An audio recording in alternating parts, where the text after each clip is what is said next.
আসসালামু আলাইকুম বন্ধুরা, কেমন আছেন? আমি ভালো আছি আলহামদুলিল্লাহ। আমি এখন যাচ্ছি চট্টগ্রাম সিআরবিতে, যেটা চট্টগ্রামের প্রাণকেন্দ্র আগ্রাবাদ বাদামতলী মোড় থেকে মাত্র 2.5 কিলোমিটার দূরে, যেখানে আমি পাবো শান্ত নিরিবিলি এক পরিবেশ। আগ্রাবাদ থেকে বাসে করে টাইগার পাস নেমে হাতের ডান পাশে কয়েক মিনিট হাঁটলেই সেন্ট্রাল রেলওয়ে ভবন পার্ক। এটা হচ্ছে সিআরবি পার্ক।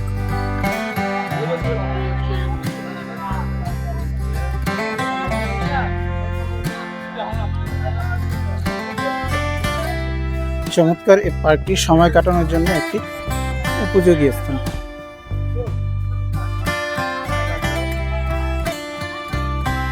সিআরবি পার্ক চট্টগ্রামের একেবারে কেন্দ্রস্থলে হলেও জায়গাটা যেন শহরের কোলাহল থেকে আলাদা এক শান্ত জগৎ। ব্রিটিশ আমলের সেন্ট্রাল রেলওয়ে বিল্ডিং নির্মাণের সময় ভবনের চারপাশে যে পাহাড়ি সবুজ এলাকা রাখা হয়েছিল, সেখান থেকেই মূলত আজকের এই সিআরবি পার্কের জন্ম। তখন এই জায়গাটি ছিল মূলত রেলওয়ে অফিসারদের বিশ্রাম, হাঁটা আর মানসিক প্রশান্তির জন্য নির্ধারিত। সময় গড়ানোর সাথে সাথে এই এলাকা সাধারণ মানুষের কাছেও উন্মুক্ত হয়ে যায়। পাকিস্তানি আমল পেরিয়ে স্বাধীন বাংলাদেশের পর সিআরবি পার্ক ধীরে ধীরে চট্টগ্রামবাসীর পরিচিত সবুজ আশ্রয়ে পরিণত হয়।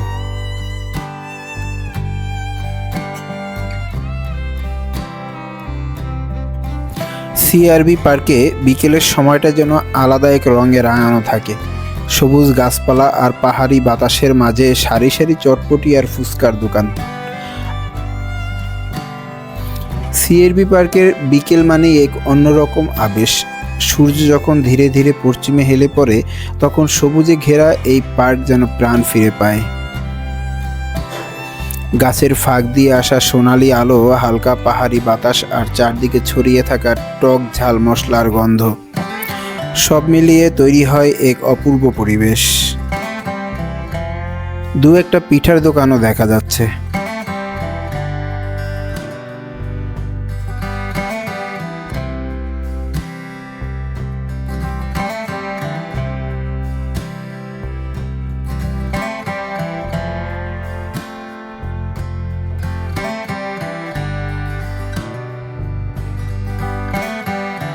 সময় বদলেছে, শাসন বদলেছে, কিন্তু সিআরবি পার্ক তার শান্ত স্বভাব বদলায়নি।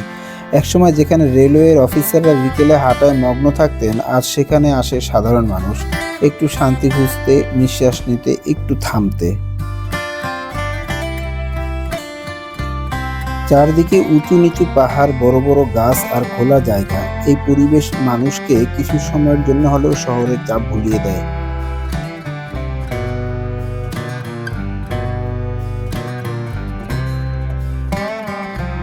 এইটা হচ্ছে সেই জায়গা, যে জায়গাতে বসে বিভিন্ন ধরনের অনুষ্ঠান করা হয়। যেমন আমাদের ঢাকায় রমনা বটমূলে যেরকম অনুষ্ঠান হয়, এখানে সেরকম সিআরবি এই শিরীষ গাছের নিচে সেরকম বিভিন্ন অনুষ্ঠান করা হয়।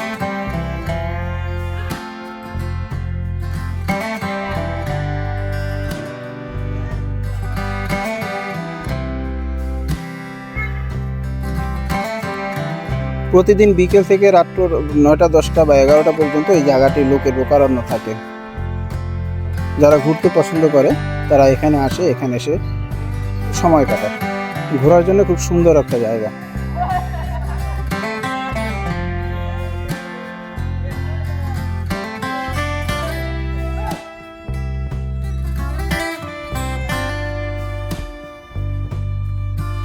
বিভিন্ন সাংস্কৃতিক অনুষ্ঠান এখানে আয়োজন করা হয়।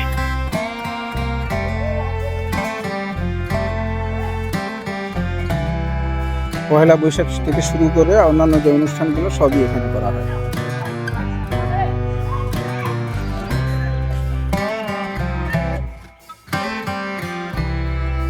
জায়গাটা ঘুরিয়ে দেখাচ্ছি।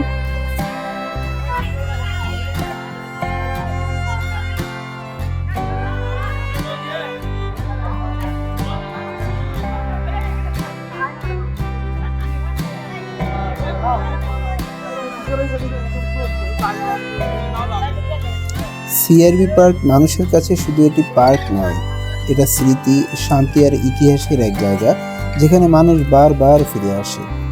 চট্টগ্রামের শহরের কোলাহলের মাঝখানে নীরবে দাঁড়িয়ে আছে এক সবুজ আশ্রয়, সিআরবি পার্ক। শত বছর আগে ব্রিটিশ আমলে যখন সেন্ট্রাল রেলওয়ে বিল্ডিং নির্মিত হয়, তখনই এর চারপাশে রেখে দেওয়া হয়েছিল এই পাহাড়ি সবুজ এলাকা। উদ্দেশ্য ছিল একটাই, ইট আর লোহার কঠোরতার পাশে যেন থাকে প্রকৃতির কোমলতা।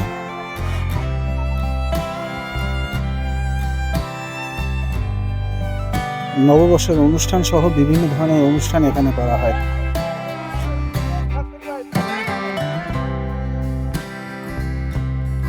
প্রতি বছর পহেলা বৈশাখে এখানে হাজার হাজার মানুষের সমাগম হয় শুধু এখানে অনুষ্ঠান দেখার জন্য।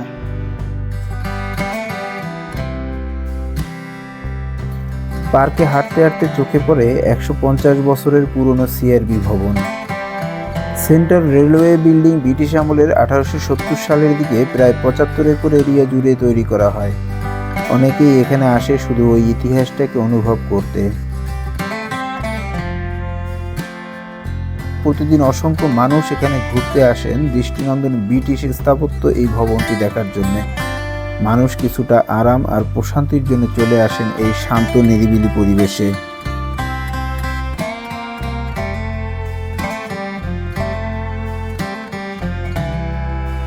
চট্টগ্রামের হৃদয়ে অবস্থিত সেন্ট্রাল রেলওয়ে বিল্ডিং এর ঠিক সামনের দিকে ছড়িয়ে আছে এক অনন্য সৌন্দর্যের বাগান। এখানে শতবর্ষী গাছের ছায়া ও প্রাকৃতিক শান্তি একসাথে মেলে।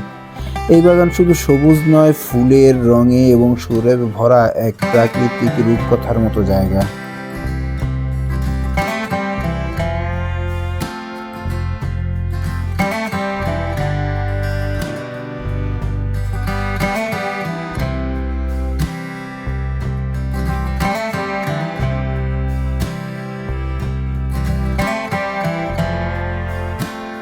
লাল রঙের ছাদ, বড় বারান্দা, মোটা দেয়াল, চারপাশ উঁচু নিচু পাহাড়, শত বছরের পুরনো গাছ, খোলা মাঠ ও হাঁটার রাস্তা। ঠিক এই কারণেই সিআরবিকে অনেকেই বলে চট্টগ্রামের ফুসফুস।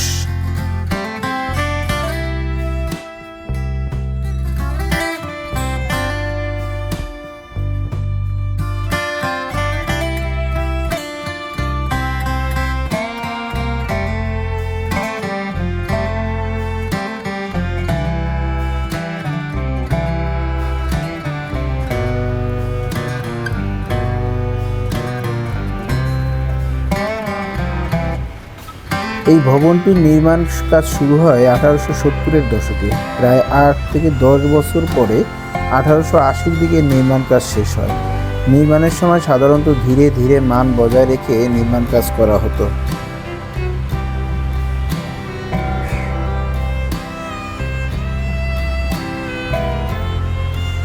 এটা মূলত রেলওয়ের প্রশাসনিক ভবন হিসেবে ব্যবহৃত হতো। তখন এটি ছিল আসাম বেঙ্গল রেলওয়ের হেডকোয়ার্টার। ব্রিটিশরা পাহাড় কেটে বড় বড় গাছ লাগিয়ে খুব পরিকল্পিতভাবে জায়গাটা তৈরি করে। এই ভবন থেকেই একসময় পুরো পূর্ব বাংলার রেলওয়ে পরিচালনা করা হতো।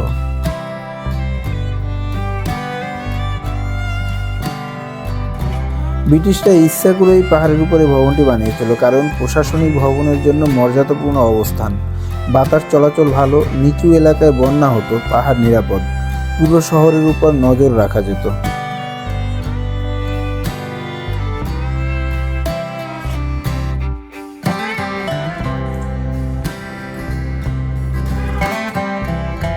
বন্ধুরা, ব্রিটিশ শাসন আমল সেই 1757 সাল থেকে 1947 সাল পর্যন্ত উপমহাদেশের স্থাপত্য ইতিহাসে একটি গুরুত্বপূর্ণ অধ্যায়।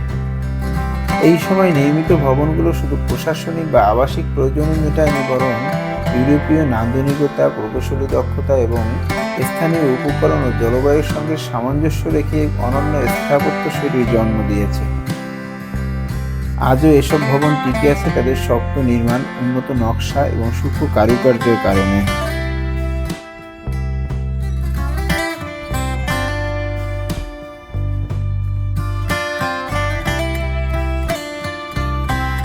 ভবনের ভিতরে ঢুকলে একটি চতুর্ভুজ আকৃতির খোলা জায়গা চোখে পড়ে।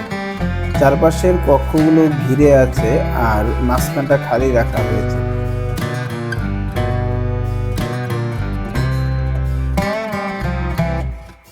এই ধরনের নকশা সেই সময়কার স্থাপত্যে বেশ প্রচলিত ছিল। মাঝের এই খোলা জায়গা দিয়ে আলো বাতাস ভেতরে প্রবেশ করতে পারে।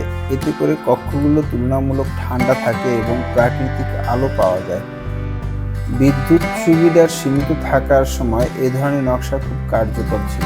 এ ধরনের বর্গাকার খোলা অংশকে অনেকে আভ্যন্তরীণ প্রাঙ্গণ বা কোর্টইয়ার্ড বলে থাকেন।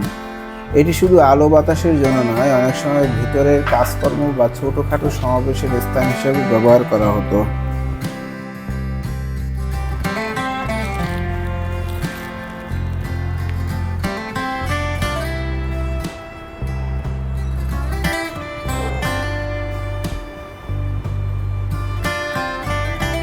সিলিংয়ের ভেতরেও কাঠের বিম দৃশ্যমান, কোথাও সমতল প্লাস্টার সিলিং, খুবই সাধারণ। ভারী অলঙ্করণ নেই একেবারে, চারপাশে প্রশস্ত বারান্দা।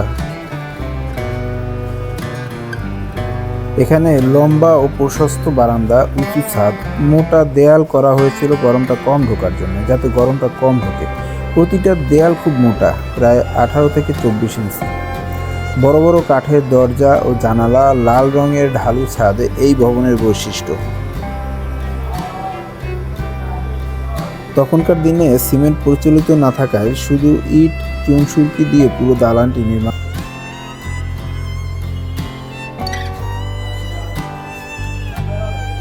এর দরজা এবং জানালাগুলো সেগুন ও গর্জন কাঠ দিয়ে নির্মাণ করা হয়, যার কারণে আজ 150 বছর পরেও এগুলো অক্ষত রয়েছে।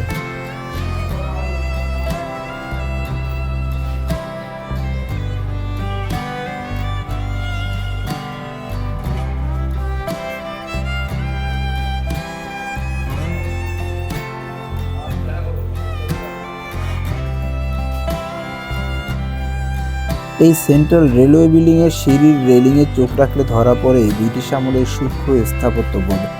শক্ত টেকসই ঢালাই লোহার তৈরি রেলিং, কাঠামোর উপর বসানো পালিশ করা কাঠের হ্যান্ডেল।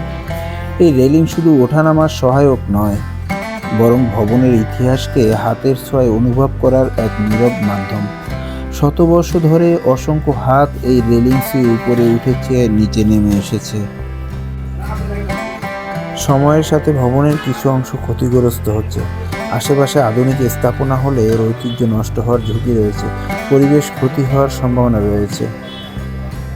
ভবনটির ছাদেও রয়েছে কারুকার্য, ঢালু, উপরে পোড়ামাটির টালি, কাঠের ট্রাস, সেগুন কাঠ, যার কারণে বৃষ্টির পানি দ্রুত নেমে যায়, ছাদে পানি জমে না।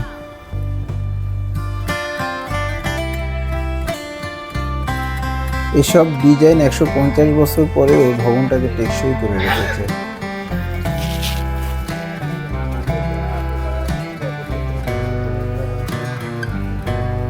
এই ভবনটি নির্মাণে ব্যবহৃত মূল উপকরণ হলো পোড়ামাটির ইট, চুনসুরকি, সেগুন কাঠ, গর্জন কাঠ, হাত গড়া লোহা, টেরাকোটা টাইলস, প্রাকৃতিক রং ও প্লাস্টার।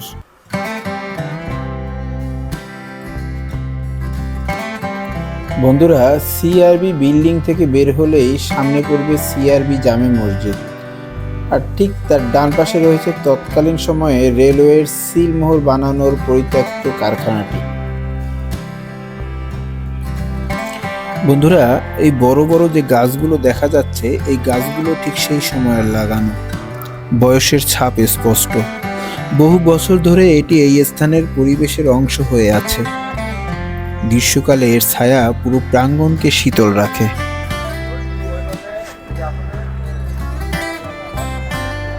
এটা হচ্ছে সিআরবি জামে মসজিদ।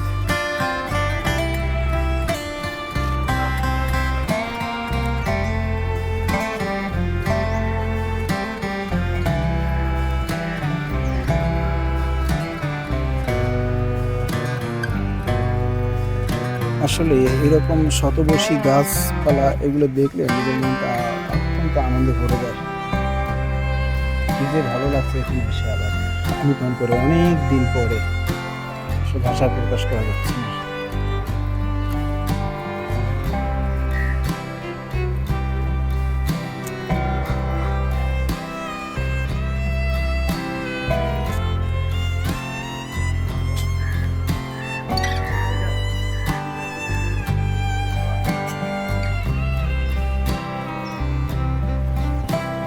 বন্ধুরা, মসজিদের ডান পাশে এই পরিত্যক্ত জায়গায় একসময় রেলওয়েতে ব্যবহৃত সিলমোহর বানানোর কারখানা ছিল।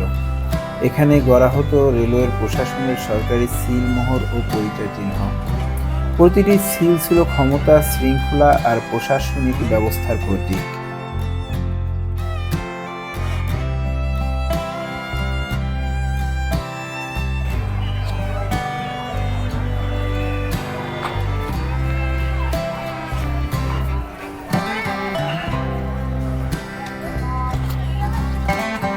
ব্রিটিশ আমলে নির্মিত পুরাতন ও কারুকার্যপূর্ণ স্থাপত্যশৈলী কেবল ইট পাথরের কাঠামোই নয়, বরং এটি ইতিহাস, নান্দনিকতা ও প্রকৌশলী দক্ষতার সমন্বিত নিদর্শন। এসব ভবন সংরক্ষণ করা মানে আমাদের ঐতিহ্য, পরিবেশ বান্ধব নির্মাণ জ্ঞান এবং স্থাপত্য ইতিহাসকে বাঁচিয়ে রাখা।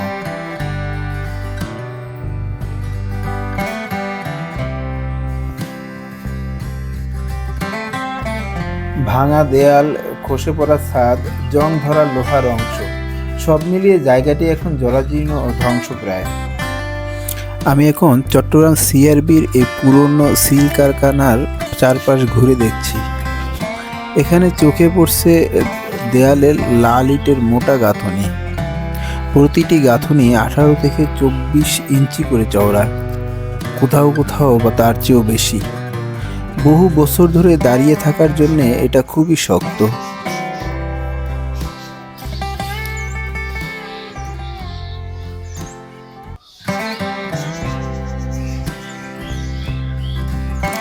এই পুরনো ভবনটির চারপাশের গায়ে জড়িয়ে আছে বটগাছের শিকড়। সময়ের সাথে সাথে গাছগুলো বড় হয়েছে আর তাদের শিকড় দেয়ালের সঙ্গে মিশে গেছে।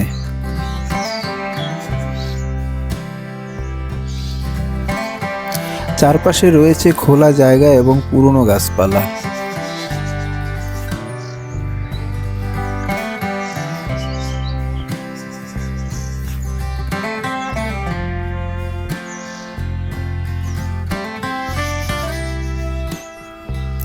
এই পুরনো ভবনটি এখন পরিত্যক্ত অবস্থায় আছে। একসময় এখানে নিয়মিত কাজকর্ম চলতো, কিন্তু বর্তমানে জায়গাটা বেশ নীরব।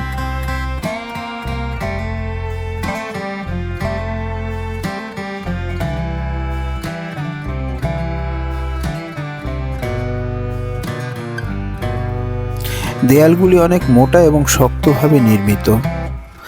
লাল ইটের গাঁথনি দিয়ে তৈরি এই পুরো দেয়াল এত বছর কাঠামোটিকে ধরে রেখেছে। নির্মাণশৈলী দেখে বোঝা যায় দীর্ঘস্থায়ী করার চিন্তা থেকেই এটা করা হয়েছিল। চারপাশ ঘুরে দেখলে বোঝা যায় প্রতিটি দিক পরিকল্পিতভাবে নির্মিত।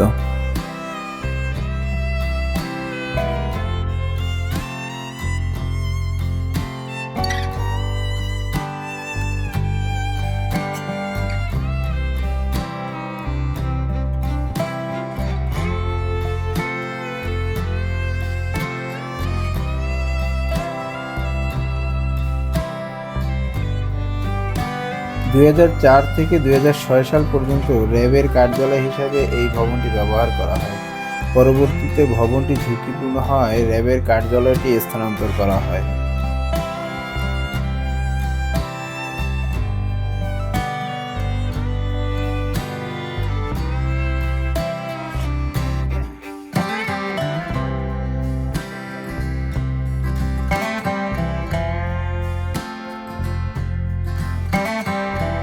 পলেস্তারা খসে পড়েছে অনেক আগেই। ইটগুলো দৃশ্যমান হয়েছে, তবে মূল কাঠামো এখনো অক্ষত আছে। আমি এখন ঢুকতেছি ভবনের ভিতরটাতে। দেখুন জরাজীর্ণ অবস্থায় পড়ে আছে কিভাবে। মোটা দেয়াল, বড় জানালা এবং খিলান আকৃতির দরজা সবই ব্রিটিশ আমলের স্থাপত্য ধারার নিদর্শন। আসলে ভিতরে খুব ভীতিকর একটা পরিবেশ, যে কাউরে গা ছমছম করে উঠবে। এখানে আমি দেখাতে পারছি না পর্যাপ্ত আলোর অভাবে। এখানে এখন নেই হাতুড়ির শব্দ, ধাতু গড়ার ছন্দ আর শ্রমিকদের ব্যস্ততা। এখানে এখন নীরবতা আর অবহেলার ছাপ। সময় আর যত্নের অভাবে এই স্থাপনাটি ধীরে ধীরে হারিয়ে যাচ্ছে। প্রযুক্তির পরিবর্তনের ফলে ধীরে ধীরে এই কারখানার প্রয়োজন কমে যায় এবং জায়গাটি ধীরে ধীরে পরিত্যক্ত হয়ে যায়। এখানে রেলওয়ের দাপ্তরিক যে সিলমোহরগুলি, সেই সিলমোহর তৈরি কারখানা ছিল এখানে, যতটুকু শোনা যায়। পরবর্তীতে পরিচর্যার অভাবে এটা পরিত্যক্ত হয়ে আছে, পরিত্যক্ত ঘোষণা করা হয়। এখানে পিতল, লোহা, ব্রোঞ্জ, সেগুন ও গর্জন কাঠের হ্যান্ডেল দিয়ে মোহর তৈরি করা হতো। দক্ষ কারিগররা পুরোপুরি হাতে খোদাই করে সিলমোহর তৈরি করতেন। এই সিলমোহর বানানোর কাজ শিখে একজন দক্ষ কারিগর হতে কয়েক বছর সময় লেগে যেত।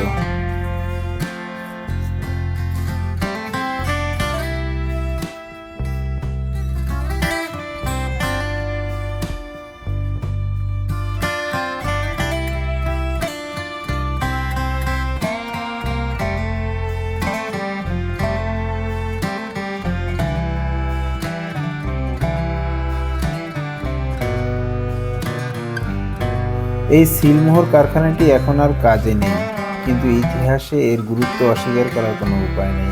সংরক্ষণ না হলে এটি শুধু ধ্বংস হবে না, চট্টগ্রাম রেলওয়ের ঐতিহ্যের একটি অধ্যায় চিরতরে হারিয়ে যাবে।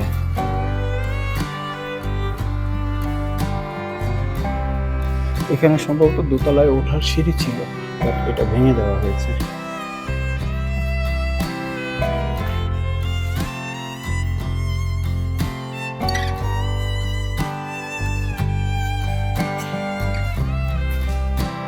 তো আমি এখন বাহিরের দিকে বেরোয় যাচ্ছি। এটা ঠিক ওপাশে, বাম পাশে, আমি এখন যেখানে আছি বাম পাশে রয়েছে রেলওয়ের ক্যান্টিন।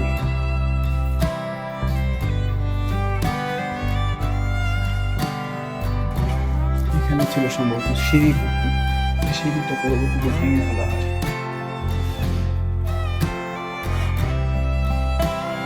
যেখানে সিঁড়ি ঘরটি ছিল, আসলে একটা গাছ ছমছম করার মতো অবস্থা, ভিতরে পুরো অন্ধকার। কিছু কিছু জায়গায় আমি যেতে পারিনি ভয়ের কারণে, ভয় লেগেছিল। আমি এখন বেরোয় যাচ্ছি এই জায়গা থেকে।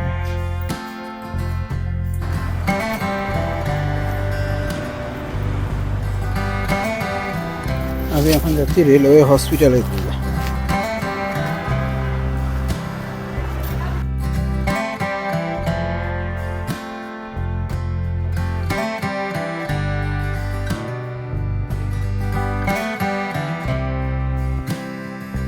এটা হচ্ছে বাংলাদেশ রেলওয়ে হসপিটালের বহির্বিভাগ।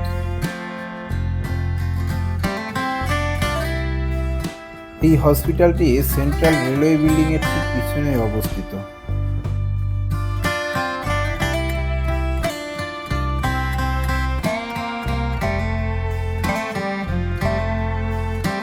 এই যে হচ্ছে রেলওয়ে ভবন, আর রেলওয়ে ভবন থেকে ওইখান থেকে আমি নেমে আসছি। ওইখান থেকে নেমে এসে এই যে হচ্ছে রেলওয়ে হসপিটাল।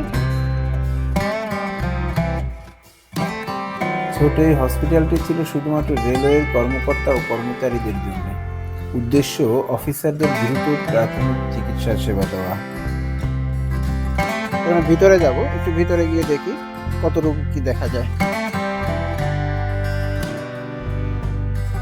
এই হলো হসপিটালটি।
হসপিটালটি দ্বিতল বিশিষ্ট, মানে দোতলা হসপিটাল।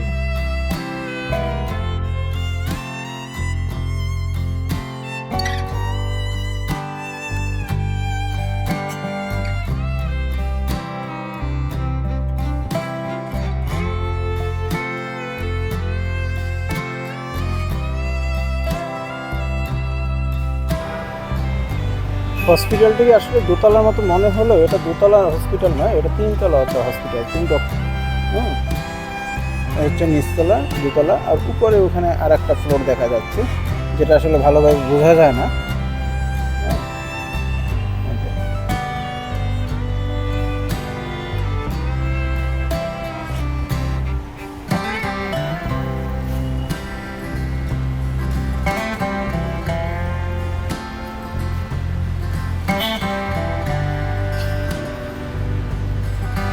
এই পাশে সম্ভবত টিকিট কাউন্টার বা কিছু একটা হবে। উঠে যাচ্ছি উপরে।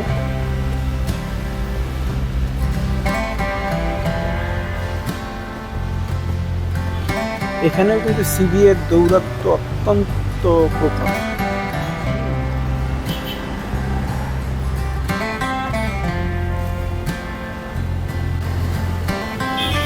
এই হসপিটালের পাশেই রয়েছে একটি রেস্টুরেন্ট যার নাম তাসফিয়া গার্ডেন। আপনারা চাইলে এখানে আসতে পারেন। এখানে অনেক ছোট ছোট রেস্টুরেন্ট রয়েছে যেখানে আমি এখন খাবো, নামাজ পড়বো।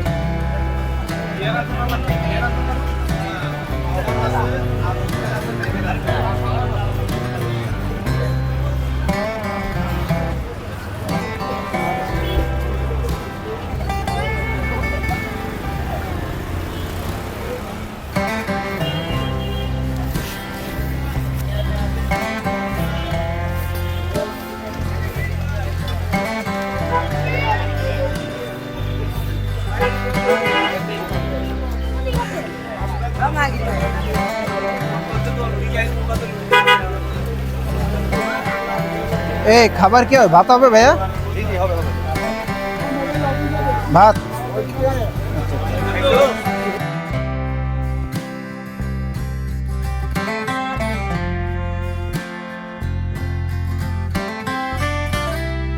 চট্টগ্রামের সেন্ট্রাল রেলওয়ে বিল্ডিং এর পাশেই সংরক্ষিত বাংলাদেশের প্রথম বাষ্পীয় রেল লোকোমোটিভ। লন্ডনের জর্জ স্টিফেনসন প্রথম বাষ্পীয় ইঞ্জিন তৈরি করেন। 1814 সালে তার তৈরি প্রথম বাষ্পীয় ইঞ্জিন চালু হয়।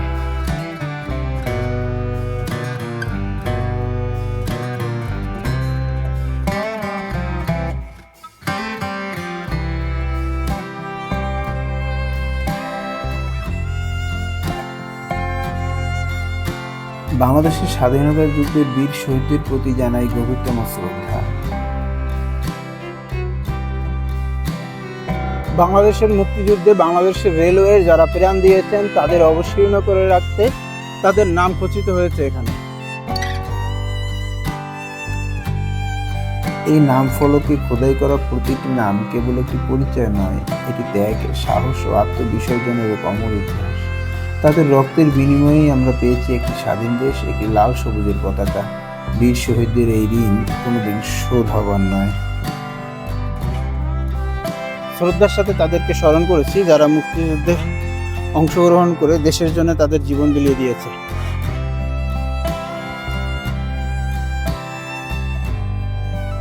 এটা রেলওয়ে ভবনের ঠিক সামনে, রেলওয়েতে ঢোকার সময় হাতের বাম পাশে রেলওয়ে পার্কের পাশেই অবস্থিত।